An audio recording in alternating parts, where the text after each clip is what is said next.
भ्रष्टाचार निरोधक ब्यूरो यानी एसीबी ने हजारीबाग में फर्जी दस्तावेज पर खास महल की जमीन की खरीद बिक्री मामले में अधिकारी सहित 7 पर नामजद प्राथमिकी दर्ज की है। जी हां, झारखंड के हजारीबाग जिले में खास महल भूमि से जुड़े घोटाले में एसीबी ने एफआईआर दर्ज कर ली है।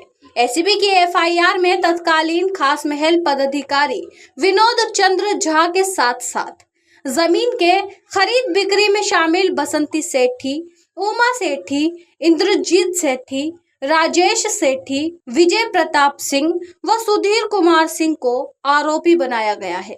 एसीबी हजारीबाग में पोस्टेड डीएसपी सुमित सौरभ लकड़ा के बयान पर एजेंसी ने केस दर्ज किया है।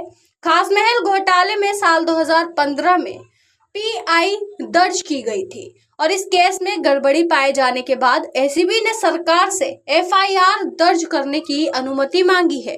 आपको बता दें, घोटाला तत्कालीन हजारीबाग डीसी व आईएएस अधिकारी विनय कुमार चौबे के कार्यकाल से जुड़ा रहा था। दरअसल पूरा मामला हजारीबाग की 2.75 एकड़ खास महल भूमि से संबंधित है, जिसे 1948 में 30 वर्षों के लिए सेवायत ट्रस्ट को लीज पर दिया गया था।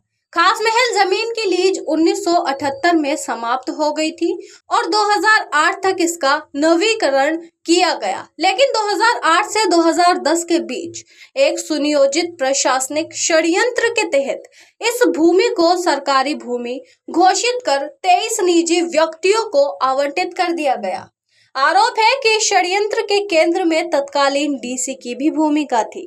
उन्होंने खास महल पदाधिकारी के साथ मिलकर लीज नवीनीकरण के लिए दिए गए आदेश से सेवायत शब्द जानबूझकर हटवाया। ऐसा इसलिए किया गया ताकि ट्रस्ट भूमि को सरकारी दिखाया जा सके और उसका अवैध रूप से हस्तांतरण संभव हो सके। ट्रस्ट की इस संपत्ति को निजी लाभ के लिए बेचने के लिए फर्जी तरीके से पावर ऑफ अटॉर्नी का इस्तेमाल किया गया। विजय प्रताप सिंह और सुधीर कुमार सिंह नामक व्यक्तियों को पावर ऑफ अटॉर्नी धारक बनाया गया, जिसके माध्यम से ये पूरी प्रक्रिया न केवल न्यायालय की अवहेलना थी बल्कि ट्रस्ट की संपत्ति का निजी दोहन कर उसे व्यावसायिक लाभ में बदलने की एक सुनियोजित साजिश भी की गई थी। बताया गया कि इस जमीन की खरीद बिक्री में झारखंड उच्च न्यायालय के उस आदेश की भी अवहेलना हुई है, जिसमें अदालत ने 26 जुलाई 2005 को एक आदेश जारी किया था कि हीरालाल सेठी और पन्नालाल सेठी अथवा उनके उत्तराधिकारी ट्रस्ट सेवायत की भूमि को किसी अन्य को हस्तांतरित नहीं कर सकते। इसके बावजूद इस आदेश को नजरअंदाज करते हुए राजस्व विभाग के आदेश संख्या 1346 और डीसी आदेश संख्या 529 के माध्यम से इस भूमि को 23 व्यक्तियों को आवंटित कर दिया गया। वहीं वर्तमान में इस भूमि पर बहुमंजिला व्यवसायिक भवन खड़े हुए हैं। तो अभी के लिए इतना ही। ऐसी तमाम जानकारी के लिए देखते रहे खबर स्तंभ।